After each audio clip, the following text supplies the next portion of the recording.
Isang magandang hapon po sa ating lahat. Ngayon po ay Lunes, November 18, 2024. At kung kami po ay muling nagagalak na kayo po ay makasama dito po sa Hardin ng Panalangin, ang online ministry po ng MIBC Silangan sa pangunguna po ng Pastor Mike Digan. Muli ito po ang inyong lingkod, ang Preacher Lester Yabut, kasama po ng Ma'am Sheila and Brother Shem. At kung napansin niyo po, medyo iba ang ating background at kaya po natin ginawang Lunes ang ating Hardin ng Panalangin yung lingkong ito sapagkat sa following days po medyo may commitment po ang nilingkod sa akin naman pong secular work. Kaya para hindi po natin ma-miss ang ating mga pananalangin ay ginawa po natin na Lunes at tayo naman po ay nag-announce sa ating page. And then bago po tayo magpatuloy ay batiin po muna natin ang mga nakakasama na natin ngayong araw na to, ngayong hapong ito. Ano po? Brother Eugene Cabaya, magandang hapon. And then kasama rin po natin Nanay Daisy Alvarez at maaaring kasama nyo rin dyan si Kuya Dennis at si Desa. And then Nanay Celia Ignacio, magandang hapon po. Salamat po sa muling pagsama sa atin ng panalangin. Ang Nanay Susan Jose, magandang hapon po at masaya kaming nakapag-usap ni Nanay kahapon sa ating fellowship. Nanay Elvie Rivas, magandang hapon po. And then Teacher Elite Jose, good afternoon din po. Kasama rin po natin Ate Beth Akong, magandang hapon po sa inyo.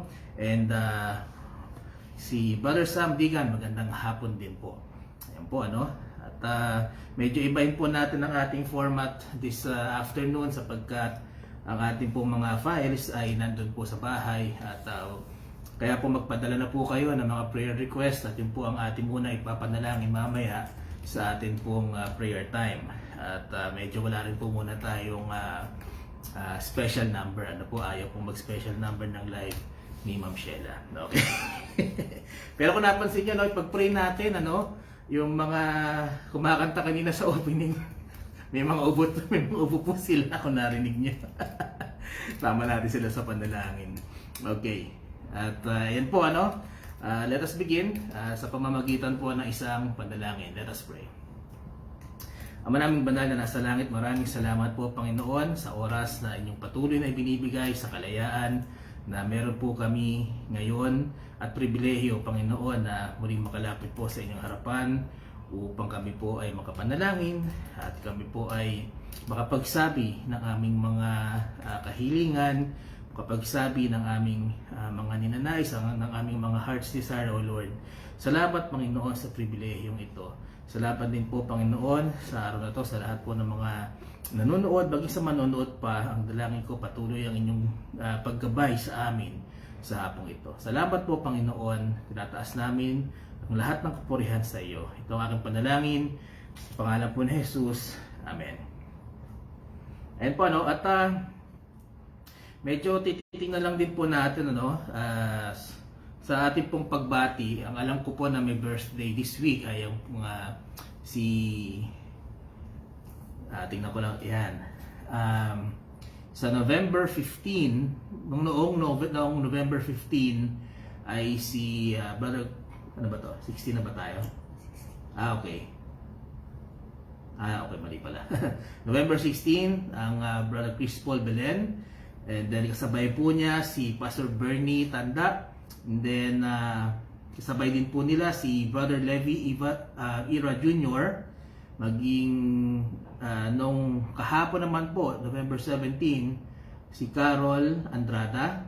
And then ayun po this Sunday ay magdiriwang naman po ng kaarawan ng Sister Eliza Mabansag. At kung hindi po ako nagkakamali, yan po ay kanyang debut And then noong November 16 nagdiriwang din po ng kanyang kaarawan si Brother Raven Mergalesha.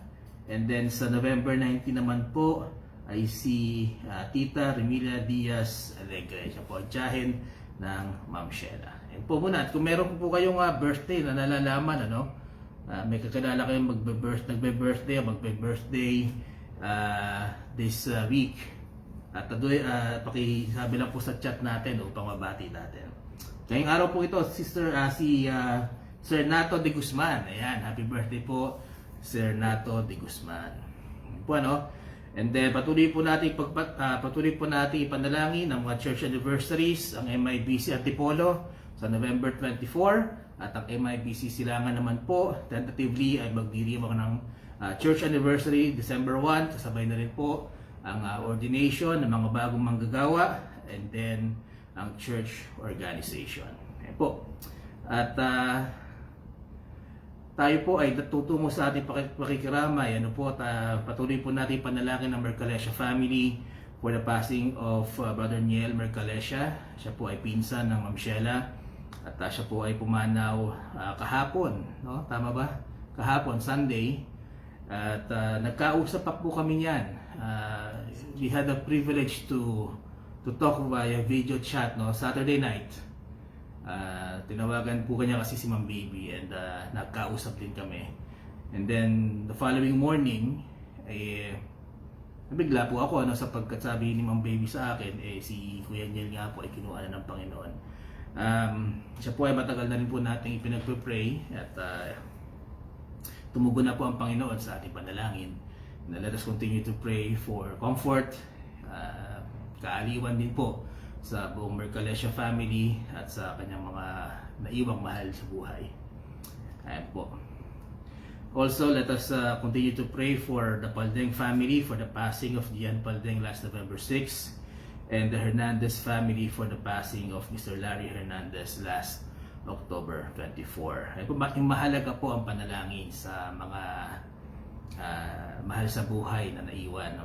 At let us make sure to pray for the families na ating nabanggit.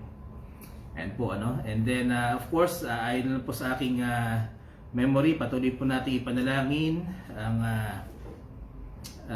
ating Ninita Saria po sa kanyang patuloy na kagalingan at kanyang recovery, mag-isa financial needs po ng ni Auntie. And then patuloy natin panalangin si Arlene de la Cruz po sa kanyang speedy recovery, at maging ang mga mahal natin sa buhay na may malubhang karamdaman, ipanalangin din po natin yan. Kanina nakita ko, nagkaroon ng prayer request si Baby Solaina. Meron po siyang pneumonia, at patuloy po natin siyang ipanalangin. Yan lang po muna ang ating mga babanggitin. Again, if you can mention your prayer requests dito po sa ating chat, sa ating live, we will make sure to pray for them mamaya po after ng ating short devotion. Yan po. Ang name ng Kuya Niel nasa Okay. Remains po ng Kuya Niel ay nasa MIBC Marikina. And if you want to pay your last respects, pwede po kayong pumunta. Nandun na po ang kanyang labi, at pwede na po tayong pumunta. Also to comfort the family. Ayan po. Kung meron po tayong konting may tutulong, that is most welcome din po. Ayan po. And then, ayan po, magandang umaga po sa inyo dyan, Preacher Gary Chua. Salamat po sa pagsama sa atin ng panalangin. Alam ko kasama nyo dyan si Sister Dang, at magandang umaga po. Okay. Tayo po ay dadako na sa ating short devotion this afternoon. And dito lang po tayo magko-concentrate, and then we'll go to prayers. And then tayo din po ay magko-closing na mamaya. Alright. If you have your Bibles with you, please turn it to the book of Psalms. Ano po? Ito po ang ating i-meditate this afternoon, the book of Psalms. Psalms 118. At ang verses po natin ay from 8 to 9. Psalm 118 verse 8 to 9. And the Bible reads, "It is better to trust in the Lord than to put confidence in man. It is better to trust in the Lord than to put confidence in princes." Tayo po ay manalangin para po sa gabay ng Panginoon. Ama naming banal na nasa langit, salamat po Panginoon sa iyong salita na aming pag-aaralan ngayong hapong ito, na magsisilbi pong paalala sa bawat isa na meron pong gabay ang buhay. Ito po ang inyong salita. At kung susundin lamang po namin at sasabuhay ang bawat utos, Panginoon, ang bawat salita nyo na makikita namin sa banal na kasulatan, ay magiging maayos at maganda ang aming buhay.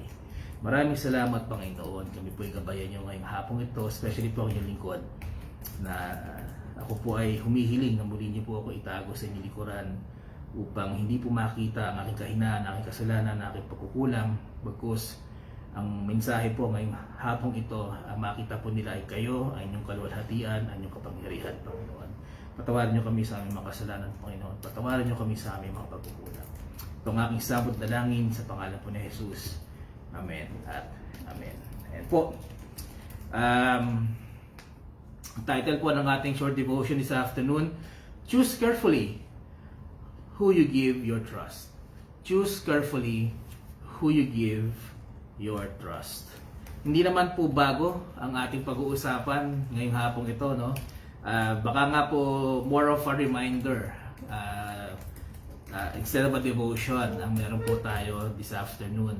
Ang paalala lang po kasi bilang ako naman po middle age na rin sa aking karanasan sa buhay, ano po, talagang minsan mahirap magtiwala sa tao eh. And yan po ay nasusulat sa banal na kasulatan. Kakabasa lang po natin, ano. Sabi nga po dito, it is better to trust in the Lord. Laging sa Kanya lang po tayo dapat talaga nagtitiwala. Ayan po, no. Sabi nga po ng aking nanay, si Nanay Amihan, ang bili niya sa amin nung kami mga bata pa, huwag kayong basta-basta magtitiwala. No? Laging mag-ingat, huwag ibigay ang 100% ng iyong pagtitiwala. And that was a good advice, no? And the Bible actually backs that up. And ang sabi naman sa Bible, na binasa din po natin, let us put the trust, it is better to put the trust, our trust, sa ating Panginoon. No? Pero ang trust po, no, ng pagtitiwala, isang simpleng topic, isang simpleng salita, diba, tungkol sa pagtitiwala at kung sino ang iyong pagkakatiwalaan. At ang pagtitiwala po ay isang mahalagang component, ano? Isa siyang mahalagang sangkap sa kahit anong relasyon, sa kahit anong relationship. Ilang halimbawa, dapat mayroong pagtitiwala, di ba? Between you, kung ikaw ay business, kung ikaw may business, dapat may pagtitiwala ikaw at ang iyong customer sa iyo, no? Kung ikaw naman ay empleyado, dapat may tiwala na namamagitan sa iyo at sa boss mo and vice versa. Dapat may pagtitiwala rin between friends, no? Sa mga magkakaibigan. Ito yung mga close friends mo, no?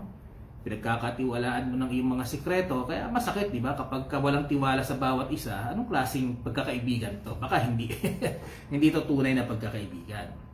And syempre, paborito po ng lahat sa bawat pangingibig, no? Sa mga pagkasintahan, importante po ang tiwala, no? And of course, eventually, kapag sila ay naging mag-asawa, dapat mas tumitibay ang tiwala sa bawat isa. At pagka nagkaroon po ng mga miyembro pa ng pamilya, ay pagtitiwala between father and son, mother and son, sa mga anak and daughters, no? Kung meron kayong daughters, importante na ang pamilya ay binubuo sa pundasyon ng pagtitiwala. So, yes, this is a very simple topic. Pero kapag hindi po natin iningatan yung tiwala na meron tayo o meron sila sa atin, napakalaki po ng impact, no? Napakalaki ng nagiging epekto sa ating buhay. Ang isang tiwala na nasira sa iyong relationship, di ba? Pag nasira na yan, kahit yung both parties, kahit mag-decide sila na ituloy ang relationship na to, mahirap na magtiwala ulit. No, kasi laging parang may bumabagabag, laging parang may takot na paano kung mangyari uli yung hindi dapat mangyari. Paano kung masira uli yung pagtitiwala. So laging may ganun. Kaya sa pagtitiwala, napakatagal, no? Napakatagal ma-establish nito. Minsan, di ba? Perfect example, di ba? Pag nililigawan ng isang babae, bakit ba siya nililigawan? Sinusuyo upang makuha ang kanyang tiwala. Natunay ang pag-ibig na inaalay ng lalaki, na ito ay tapat at wala nang ibang iibigin. Napakatagal mo ngayong susuyuin, no? Siguro, naalala ko, nung araw, hindi to araw. Ang pagsuyo ng namamagitan sa mga lolo't lola natin, minsan inaabot ng taon. Ganun katindi. Nung panahon ko, ilang araw ba kitang niligawan?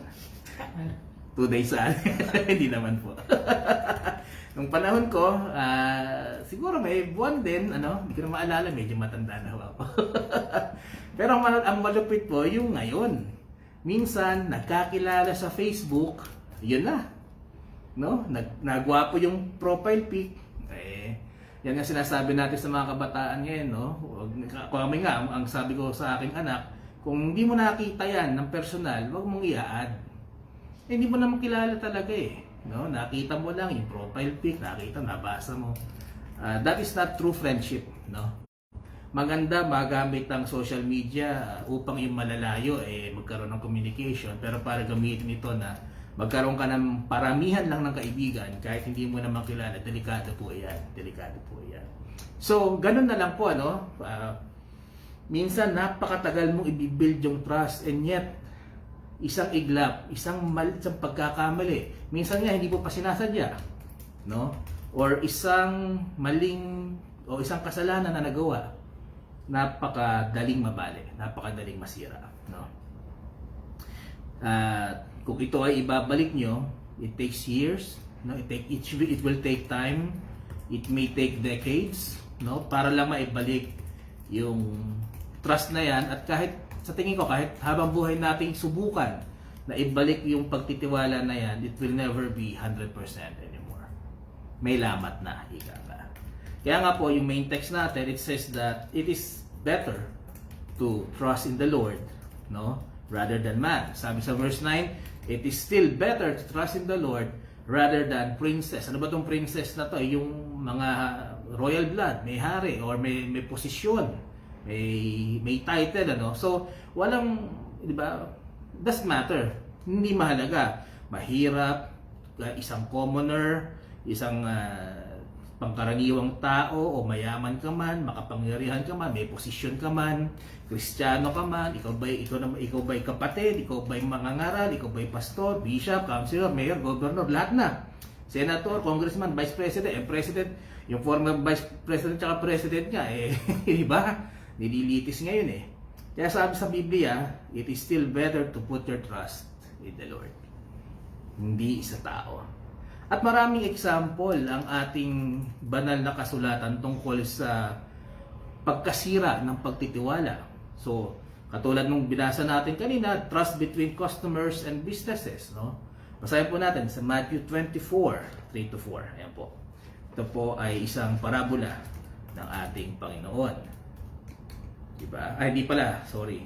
This is a real account na nangyari sa buhay ng isa sa mga alagad ng Panginoon. Matthew 27, verse 3-4, sabi rito, Then Judas, which had betrayed him, when he saw that he was condemned, repented himself and brought again the 30 pieces of silver to the chief priests and elders, saying, I have sinned in that I have betrayed the innocent blood. And they said, What is that to us? See thou to that. No.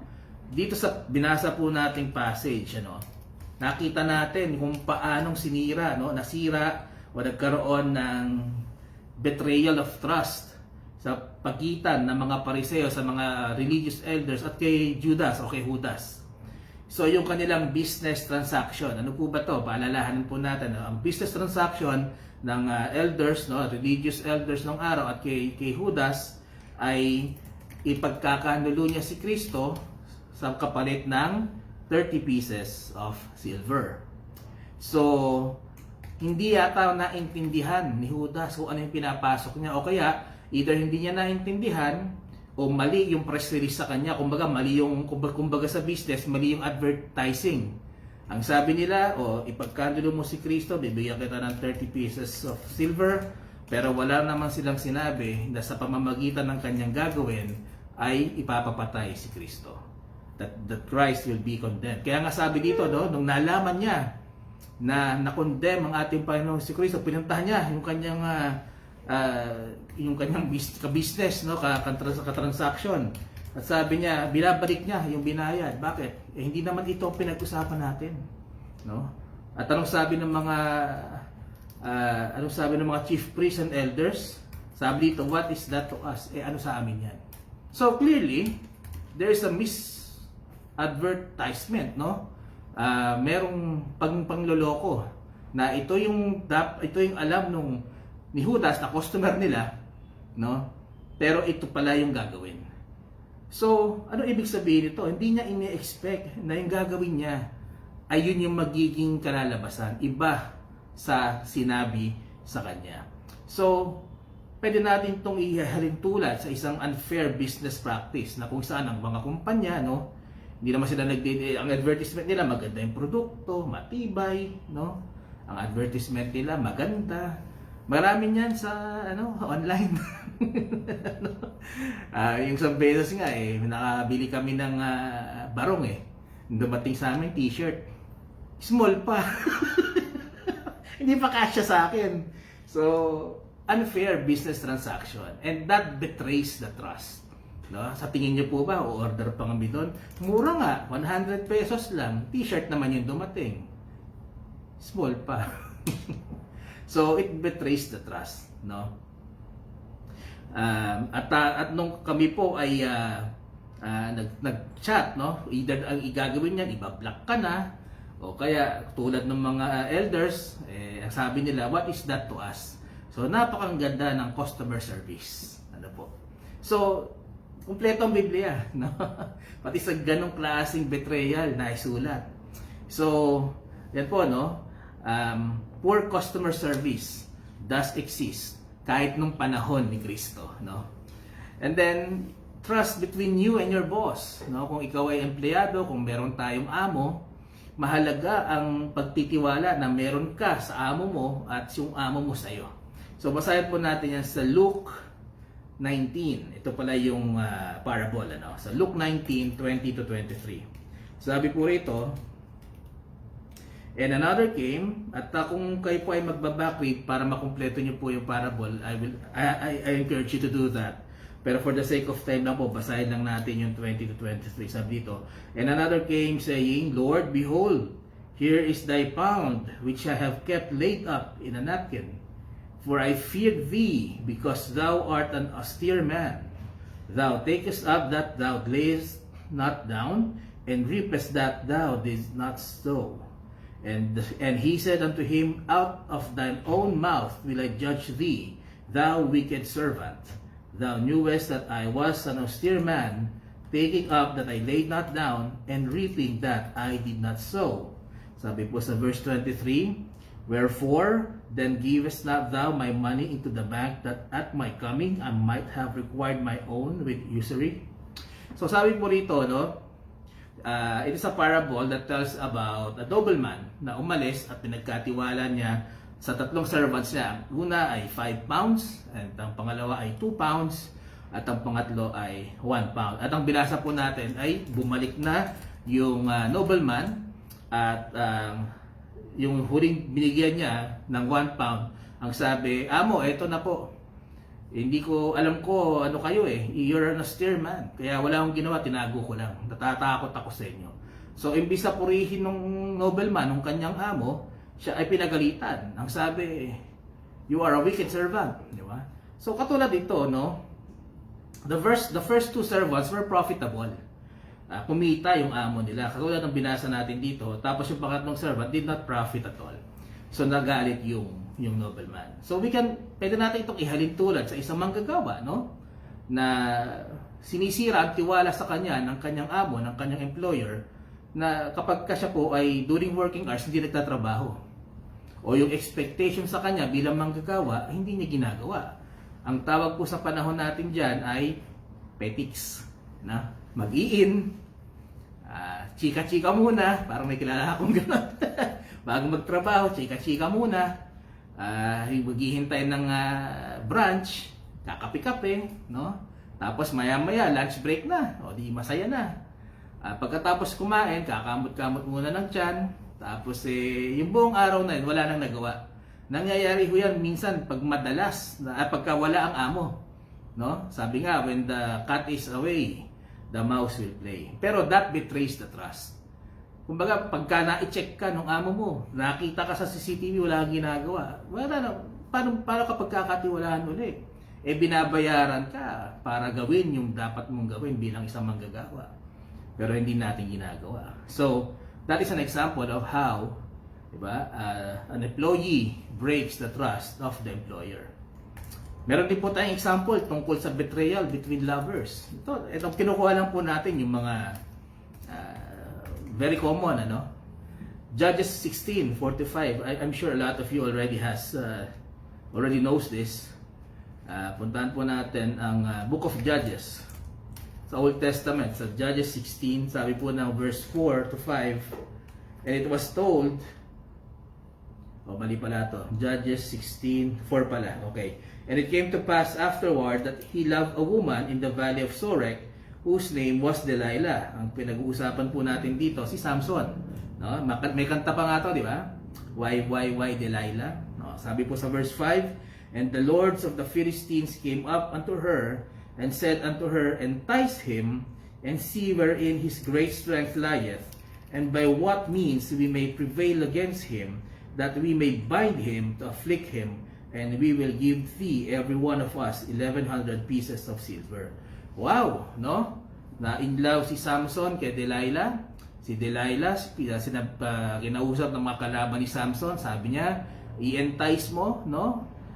I-influence mo, at pilitin mong malaman kung ano ang kanyang kahinaan. At kung babasahin niyo yung buong kabuuan ng istorya, malalaman natin siguro 2-3 beses, no, na sinusubukan ni Delilah na alamin ang kanyang kahinaan. Hindi pa bulag na bulag si Samson sa pag-ibig, no? Marami rin pong ganyan sa atin, hindi nakikita ang picture, ang true picture, hindi nakikita na mapapahamak na dahil sa pag-ibig. At anong kapalit? Silver, pera. No? So dito, ilang beses na tayo nakarinig ng mga kwento, ilang beses tayo nakakita, nakabasa ng mga kwento. Minsan kilala pa natin, no, yung mga lovers, no, yung sila mga magsing-irog na nagbe-break, naghihiwalay. Bakit? Kasi mayroong betrayal ng trust. Dahil nag-iiba yung kanilang priorities. Katulad po ng binasa natin dito, ang priority ni Delilah hindi naman si Samson. Ang priority niya yung silver, no? So, dito sa panahon natin ngayon, baka minsan ang priority nung iyong kasintahan ay ang kanyang pangarap, no? Gagawin ang lahat para matupad ang pangarap. Minsan ang priority naman ay oras, no? Na hindi ikaw ang pinapahalagahan, ikaw ang una. At pangatlo, minsan ang priority ibang tao. So ito yung mga some of the examples po na nagkakaroon ng betrayal of trust. At of course, this also happens to married people, no? So hindi po tayo ligtas diyan sa mga ganitong mga sitwasyon. So again, merong betrayal of business and customer. Dito, merong betrayal between employee and employer. Merong betrayal between lovers or married couples. And then ito naman po, merong betrayal between friends. Sabi sa Luke 22, ayan po, basahin po natin. Luke 22:47 to 48, sabi po rito, and while he yet spake, behold, the multitude, and he that was called Judas, one of the 12, went before them, and drew near unto Jesus to kiss him. But Jesus said unto him, Judas, betrayest thou the Son of Man with a kiss? Siguro ito na yung pinakamalungkot na betrayal o yung panghuhudas. Kaya nga siya yung naging word para sa betrayal, ano, sa Biblia, no. Isang tao na pinili ng Panginoon upang makasama niya, isang tao na pinili ng Panginoon para maging kanyang kaibigan, na nandun naman siya pag nangangaral ang Panginoon. Nandun naman siya kapag gumagawa ng mirakulo ang Panginoon. Nandun naman siya kapag talastasan, no, ang Panginoon sa mga religious heads. Pero nabulag siya nung 30 pieces of silver. No, nabasa po nga natin kanina, ito pa nga ang naging dahilan ng kanyang pagsisisi at ng kanyang kamatayan. Napakasakit, no, na ikaw ay hudasin, no, ng isang kaibigan na iyong pinagkatiwalaan. And in this passage that we read, it was Judas that betrayed Jesus. How sad is that? Gaano kasakit, no, sa ating Panginoon. Although alam naman din niya ito, at wala naman siyang hindi nalalaman, pero I think, no, sa aking palagay, this still is a very hurtful event to our Lord Jesus Christ. So, dito sa mga ilan examples po natin, it proves that our main text is true. That it is better to trust in God rather than man. Hindi ko naman sinasabi po na bawal na tayo magtiwala. Huwag na tayo magtiwala. Kasi tulad nga po kanina, binanggit natin, yung isang mahalagang elemento ang pagtitiwala sa bawat relationship. Kung gusto mong lumago ang iyong business, diba? Kung gusto mong matuto, kung gusto mong mag-prosper ang iyong relationship, maging sa iyong asawa, dapat merong tiwala. No? Siguro ang sinasabi lang po natin dito is maging maingat tayo kung kanino natin ibibigay yung ating pagtitiwala. Sana makilatis muna natin yung tao, kilalanin muna natin yung tao, no, bago natin ibigay yung pagtitiwala natin. Ang trust natin, no, ang pagtitiwala, dapat tinatrato natin yan bilang isang gem or isang mamahaling bato na dapat alam natin na merong itong danger na kapag binigay mo sa ibang tao ay mawala, no, makuha, di ba? At parang manakaw, parang ganon. So, ganun din ang trust natin. Dapat ihalin tulad natin sa isang mamahaling bato. Na ingatan natin kung sino yung pagbibigyan natin. Ano po? Kasi minsan kahit yung mga tao na kilala mo na ng matagal, meron pa rin potential, no? Na ikaw ay pagkanulo, na ikaw ay betray. Minsan dahil nga siguro sa mga pagkakataon na circumstances, katulad nung kay Judas, siguro nasilaw talaga siya, baka may pangangailangan. Hindi natin po alam, no? Sa iba-iba kasi tayo ng priority and nakakalungkot lang po, minsan meron tayong mga kakilala, mga kaibigan, minsan kamag-anak, no, malapit sa ating puso, na kaya kang bitawan para sa ibang bagay, no? Na para bang yung taon ng friendship nyo binaliwala. So, kaya pag-ingat po tayo kung kanino natin ibibigay ang ating pagtitiwala, no? And of course, still give 100% of your trust. Pagka nakakita ka na ito ay isang tao pagkakatiwalaan, pero iset natin yung expectation natin. Babaan natin yung ating standards. Kumbaga, para hindi tayo masyadong masaktan na baka itong ating pinagkatiwalaan ay tayo i-betray, no? Lagi tayo mag-set ng expectation sa sarili natin. Na itong binigay sa atin o binigay mo sa kanya na pagtitiwala ay pwedeng mawala. Sabi po sa Psalms 9:9-10. Sabi po rito, the Lord also will be a refuge for the oppressed, a refuge in times of trouble. And they that know thy name will put their trust in thee, for thou, Lord, hast not forsaken them that seek thee. Na kung tayo kaya natin magbigay ng 100% pagtitiwala sa tao, bakit minsan nag-i-struggle tayo na magbigay ng ating 100% na pagtitiwala sa Panginoon? Katulad ng binasa natin, our Lord is our refuge in times of trouble. Siya ang ating nagiging comfort, no? At alam natin, no, base sa evidence na nasa Biblia, maging maaari siguro sa ating mga experiences ng ating Panginoon, hindi niya tayo iiwan. Sa lahat ng mga tao na naghahanap sa Panginoon, that seek the Lord, at nagtitiwala sa Panginoon, sabi ng Panginoon, hindi niya tayo iiwan. Sabi ng ating Panginoon sa Kristo, I will be with you always. No? Hindi niya tayo po iiwan lagi, kahit in times of trouble, kahit may pagkapighatian, kahit meron tayong nararamdaman, meron tayong sakit, meron tayong kalungkutan, huwag nating kalimutan kung tayo mananampalataya, nagtiwala sa ating Panginoong si Kristo, lagi natin siyang kasama. More so in times of trouble. Sabi nga po dito, the Bible says that the Lord is the same yesterday, today, and tomorrow. Hindi po siya nagbabago. Kung ano ang kanyang ipinangako, tutuparin niya. No? Kung ano ang sinabi niyang gagawin niya.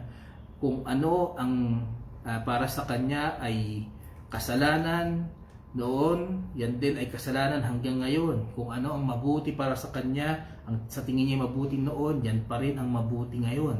At ang ating Panginoong Hesukristo ang tinatawag nating constant. Siya ang ating pwedeng sandigan, no? Siya ay hindi nagbabago dito. May mga kaibigan tayo, di ba? Magbabago, ibebetray ka, no? Meron kang minsan mga mahal sa buhay na close kayo, siya na nagbabago, tayo nagbabago eh. Di ba? Depende sa estado ng ating buhay, nagbabago tayo. Pero ang ating Panginoon, we can trust that He is the same Lord, He is the same Jesus Christ. Noong 2,000 years man ito o ngayon, sa muli niyang pagbabalik, kung ano po ang nasa Biblia na sinasabi kung paano, ano ang gusto, ano ang ayaw ni Kristo, yan pa rin po ang maaasahan natin sa Kanya. Kaya we can expect the same. Ano po? Kung paano niyan tinrato ang mga kanyang mga alagad, ang mga tao nung araw, kung paano meron siyang compassion, and we can expect the same. No, para po sa kanyang mga anak, sa mga nananampalataya, sa naghahanap at nagtitiwala sa Kanya. Meron po tayong Kristong masasandalan. Sabi nga po dito, no, siya ang ating constant in a world that is constantly changing. Pero bakit pa tayo maghihintay ng troubled times? Kailangan ba talaga na magkaroon muna ng kapighatian bago natin siya hanapin? Kailangan ba talaga na meron munang kalungkutan bago natin hanapin ang Panginoon? Dapat ba na pag may kalungkutan, may kapighatian, dahil hindi mo makita yung hinahanap mo sa kaibigan mo, dahil hindi mo makita yung kasagutan sa bisyo mo, dahil hindi mo makita yung kapayapaan sa lahat ng mga tao, tsaka ka palang lalapit sa Panginoon?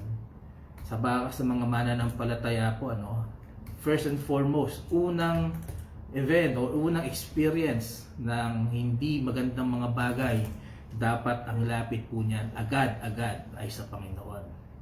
Bow your knees and pray. No? Praise the Lord kahit ano pa yan, sapagkat alam natin, siya lang ang nakakaalam ng lahat. At lahat ng nangyayari sa buhay natin, He is in control. Hindi man natin maintindihan, alam natin, it will be revealed to us someday. At malalaman, parang magulang yan no? Na pinagbawalan mo. Ako, nung araw, pag pinagbawalan ako umalis, masama ang loob ko.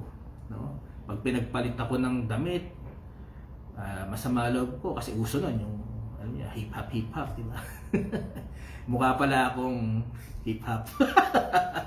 So, malalaman mo na lang pag magulang ka na no? Yung mga lahat ng ginagawang paghihigpit ng araw. It's the same with the Lord. Tayo'y kanyang mga anak, no? Kaya kung meron siyang hindi ipahihintulot sa atin na ikasasama ng loob natin, o meron siyang mga bagay na gagawin na ikasasama ng loob natin, yes, it's true. Minsan nakakasama ng loob, but we need to still trust the Lord. But we still need to praise the Lord and trust Him na ito ay para sa ating kabutihan. Sabi po sa Isaiah 55:6, seek ye the Lord while He may be found.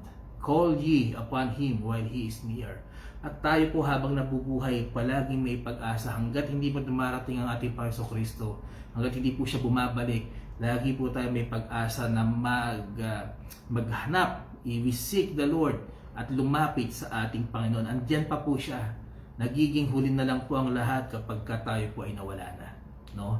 So, kung tayo naghahanap sa Panginoon, bakit hindi mo rin ipagkatiwala ang iyong kaligtasan sa Kanya? No? The gift of salvation that God offers us is very easy. Yan naman po ay nasa Biblia lahat. No? Pwede nating patunayan. Ganun na lamang, napakadali ng kaligtasang ino-offer ng Panginoon. Bakit? Sapagkat lahat po ng paghihirap na dapat kasama ng kaligtasan na yon, si Kristo na po ang umako. Si Kristo na po ang gumawa. No, siya na ang naparusahan para sa atin. Siya na ang naghirap para sa atin. Ang tinatawag po nating puot ng Panginoon, siya po ang uminom para hindi na po natin pagdaanan. Ano po? So, ano po ba to? The gift of salvation is simply by believing that Jesus is God. Siya po ay Diyos na nagkatawang tao dahil mahal niya ang Diyos Ama at siya po ay sumusunod dito.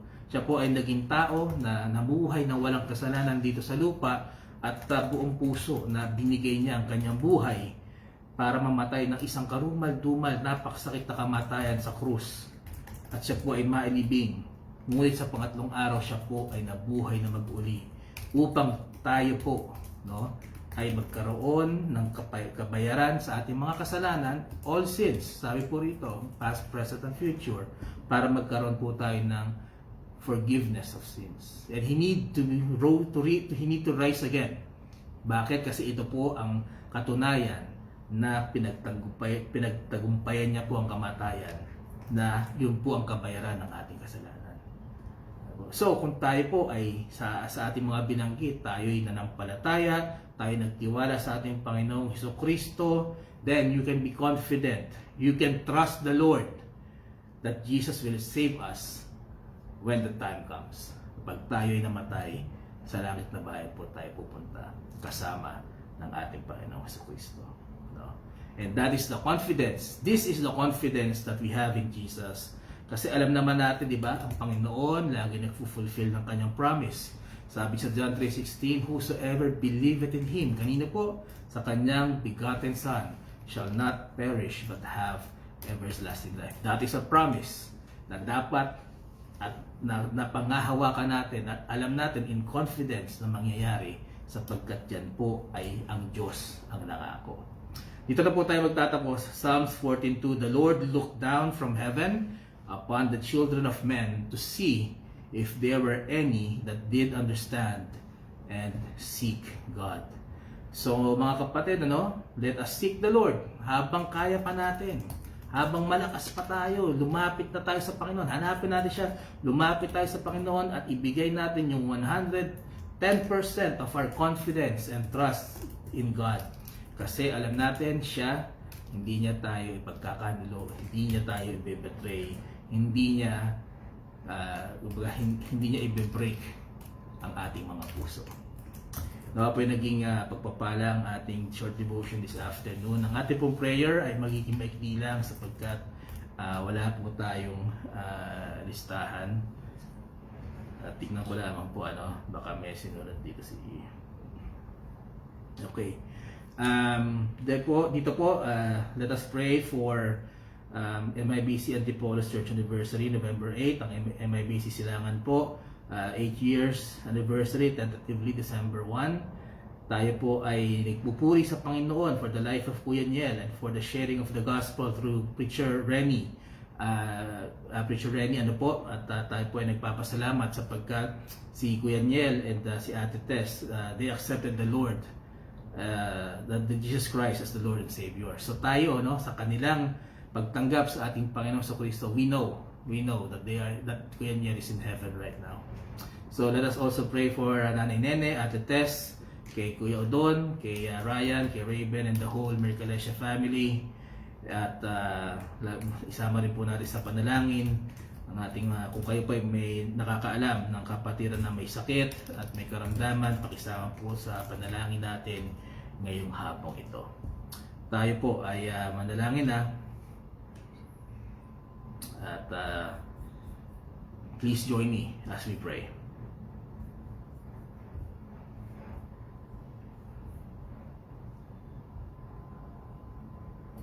Let us pray.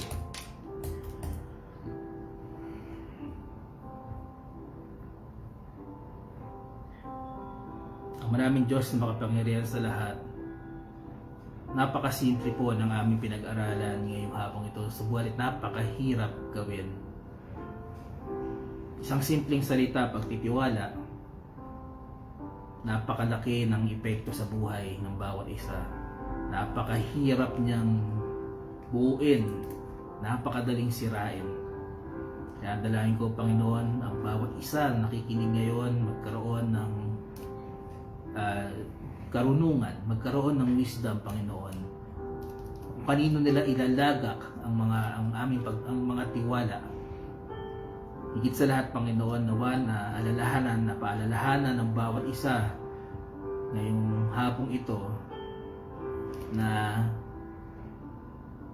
ang buong pagtitiwala natin ay sa Diyos. Na dapat kung tayo nagtitiwala sa tao, higit pa na dapat lamang na tayo magtiwala sa Diyos, sapagkat ang tao ay nagkakasala, ang tao ay nagbabago, ang tao ay nasisilaw, na nagiging dahilan ng pagsira ng tiwala, subalit ang Diyos ay hindi nagbabago. Ang Diyos ay banal, ang Diyos ay nagsasabi at gagawin niya ang kanya sinabi. Salamat po Panginoon sa lahat po ng nakinig at makikinig pa. Ang panalangin ko, patuloy niyong paggabay sa aming mga buhay, na ang mga naririnig po namin inyong mga salita ay hindi lamang mapunta sa aming isipan, sa aming mga puso, kundi ito rin po ay maisabuhay ng bawat isa. At kung maisa sa buhay po namin ang lahat ng inyong sinasabi sa amin, isang buhay na mapagpala po ang aming kakamtin. Salamat po Panginoon sa lahat po ng sumama sa amin ngayong hapong ito. Patuloy namin dinadalangin, nadalapis sa inyo ang Nanay Nene, ang Kuya Don, si Narayan, si Raven, ang buong pamilya, ang Mercalessia family. Bigyan niyo po ng kaaliwan, bigyan niyo po ng kapayapaan ang kanilang mga puso, Panginoon. With the promise, O Lord, that we will see Kuya Niel again in the resurrection morning. Dalangin ko patuloy, Panginoon, ang mga families po na yumaon na rin ang kanilang mga mahal sa buhay. Bigyan niyo rin po ng comfort and peace, O Lord. Dalangin ko, Panginoon, ang Auntie Nenita Saria, patuloy niyong bigyan ng kagalingan, maging pinansyal na pangangailangan, Panginoon. Dalangin namin ang Kuya Frank sa kanyang karamdaman, siya po ay inyong pagalingin. Dalangin namin, Panginoon, ang aming mga kapatiran na may sakit, si Solaina, Panginoon, na mayroong pneumonia, kayo po ang magpagaling sa kanya. Dalangin din namin, Panginoon, ang kapatiran namin na may malulubhang karamdaman, kayo po ang magbigay ng kaaliwan, magbigay po ng magpamalas po kayo ng mirakulo sa kanilang mga buhay, pagalingan niyo po ang kanilang mga karamdaman. Nilapit ko rin, Panginoon, ang aming mga mahal sa buhay, aming elders, aming senior citizens, O Lord. Kayo po ang nakakaalam ng kanilang mga pangangailangan. Kayo po, Panginoon, ang nakakaalam kung meron silang sakit na nararamdaman. Kayo po magpagaling sa kanila, Panginoon. Nalapit ko, Panginoon, ang mga pastors, ang mga preachers, O Lord, ang mga manggagawa, ang mga ministries. Panginoon, kayo po ang patuloy na gumabay sa bawat isa, magbigay ng provisions, O Lord, patuloy na maghasa sa inyong mga ngaral upang ang maipangaral namin ay yung tama, maipangaral namin ay inyong salita. Dalangin namin, Panginoon, ang kapatid po ng Sister Bingring Severino, siya po ay diabetic, kayo po nga magpagaling sa kanya. Si Ate Teddy Guzman, Panginoon, dalangin ko ang kanyang recovery. Dalangin ko rin, Panginoon, si Tita Joy Lademora, na maging favorable po ang resulta ng kanyang biopsy. Hindi, Panginoon, si Baby Yula Valenzuela, Panginoon, meron po siyang neonatal pneumonia, kayo po magpagaling sa kanya. Nilalapit namin patuloy, Panginoon, si Nanay Fe Carpio, siya po ay may sakit. Ang Tita Arlene de la Cruz, bigyan niyo po ng kalakasan at kagalingan. Ang kagalingan po at kalakasan po ni Rogelio Severino, kayo po magbigay sa kanya nito. Maging ang spiritual growth ng kanyang mahal sa buhay po ng Nanay Tuding Severino, kayo po ang magpala po sa kanila. Dalangin ko rin, Panginoon, si Deacon Kent at si Sister Lynn, meron po sila mga trangkaso, kayo po ang magpagaling sa kanila. Dalangin ko rin, Panginoon, ang Preacher Gary, ang Sister Dang, Panginoon, ang kanyang family, ang buong Chua family, kayo po magpala, kayo po maggubay sa kanila. Maging ang Pastor Mike Digan and Ma'am Joyce, maging ang Digan family, kayo patuloy na mag-ingat sa kanilang paglalakbay. Dalangin ko rin, Panginoon, ang bawat family sa MIBC Silangan, ang maturity ng bawat isa, ang spiritual growth ng bawat isa, ay patuloy namin, Panginoon, na makamtan, Panginoon. Dalangin ko, Panginoon, na maging ang Ate Beth Acom, kanyang family, kayo pong patuloy na gumabay sa kanila, pagpala. Dalangin ko rin ang Nanay Daisy Alvarez and family, Nanay Celia Ignacio, Panginoon, kanyang family, kayo po magpala sa kanila at patuloy na gumabay, makarinig po sila patuloy ng salita ng Panginoon, ng salita niyo po, Panginoon. Lapit ko rin, Panginoon, ang aming mga heart's desires, O Lord, kayo po ang nakakaalam ng bawat isa, ng puso ng bawat isa, kayo po ang nakakaalam kung ito po ay makakabuti sa amin. Nandalain ko, Panginoon, ang inyong tugon sa aming mga kahilingan. Patuloy niyong ingatan ang bawat isa, Panginoon. Kami po ay nagpapasalamat sa inyo po, Panginoon, sapagkat wala na rin po ang bagyo sa Pilipinas. Patuloy niyong pagkaingatan ang bawat isa kung mayroon pang mga bagyong darating. At kung may mga nasalanta, Panginoon, kayo po ang tumulong upang sila po ay makarecover. Higit sa lahat, Panginoon, ang bagyo ng aming buhay, Panginoon, kayo po ang maging kalasag namin sa bawat pagsubok na kami magkakaroon. Kayo po, Panginoon, ang maging tugon. At kami, Panginoon, ay turuan nyo na ang una naming lapitan, ang una naming mabanggit ay ang inyong pangalan, Panginoon. Maraming salamat po. Meron po akong nakalimutan, Panginoon, kayo na po ang magpuno rito sa aking mga pagkakulangan. At maging ang aking family, O Lord, ang Abot family, si Sister Shella and Brother Shem, kayo po ang patuloy na gumabay sa amin at mangyari po ang inyong kalooban sa aming buhay at sa buhay po ng bawat isa. Maraming salamat po. Ito po ay panalangin, aming panalangin sa pangalan po ni Jesus na aming Panginoon at Tagapagligtas. Amen at Amen. Amen. Tayo po ay tutungo na sa ating pagbati ngayong hapong ito at very short lang po ang ating naging devotion. At batiin po natin ang mga nakasama po natin this afternoon. Brother Eugene Cabaya, good afternoon. Kay Nanay Daisy Alvarez, kay Ate Desa and Kuya Dennis, good afternoon sa inyo. Salamat din po Nanay Celia Ignacio sa inyong pagsama sa amin. Kay Nanay Susan Jose at Nanay Elvie Rivas, magandang hapon po. Teacher Elite Jose, good afternoon. Kay Ate Lisa Hardiniano, magandang hapon po. Ate Beth Akong, good afternoon din po. Preacher Sam Digan, magandang hapon po sa iyo. And looking forward po tayo sa inyong coordination. Preacher Gary Chua, good afternoon. Good morning po sa inyo at patuloy po kayo pagpalain ng Panginoon. Nakasama rin po natin si Mary Ann and Cisco Araya. Na-meet po namin siya kahapon sa ating fellowship sa MIBC Marikina. And we're glad na kayo po ay makadaupang palad namin. Salamat po, purihin ng Panginoon. Nakasama rin po natin Sister Alexis Salazar, kay Sister Bingray Severino, good afternoon din po. Kay Sister Carmelita Belen, Sister Helen Ortiz Paras, magandang hapon po. Sister Venus Belen, good afternoon. Ma'am Joyce Tigan, magandang hapon po. And then salamat po sa pagsama sa aming Pastor Nelda Tour. And then Brother BJ Villamiel, siya po ay kasalukuyang nasa MIBC Marikina today, at siya po ay tumutulong po doon nga po sa wake ni Brother Niel Mercalessia. Nanay Tuding Severino, good afternoon din po. Sister Baby Aya Avestruz, magandang hapon po sa inyo. Sister Percy Zapata, good afternoon. Kay Brother Jonel Cabaya, magandang hapon po. At kamusta na po kayo dyan sa Baras? Nawa ay kayo po ay patuloy na ingatan ng Panginoon. Sir Mike Digan, magandang hapon po. At salamat po sa pagsama sa hapong ito. Then kay Ma'am Christine Shapno, happy wedding anniversary po ngayong araw na to with Preacher June. Nanay Lydia Inocencio, magandang hapon din po. At nakasama rin po natin Nanay Amihan Yabut, good afternoon. At Pastor Neil Kika, good afternoon din po. At salamat po sa pagsama sa hapdin ng panalangin. Kasama rin po natin Mami Beat Ledesma. At baka kasama mo dyan si Napia, tsaka si Basti. At magandang hapon din po sa kanila. At Sister Agnes Casiao. At pray po kami kay Solaina, nawa ay pagalingin na po siya ng Panginoon. Ayan po. Baka nabati ito. Kahapon marami bumati. At nawa po ay pagalingin na siya ng Panginoon. Yan lamang po ang nag-register sa atin this afternoon sa ating Facebook Live. Kung meron po kami hindi nabanggit ay humihingi po kami ng pamanhin. We will always encourage you po to leave a comment and emoji.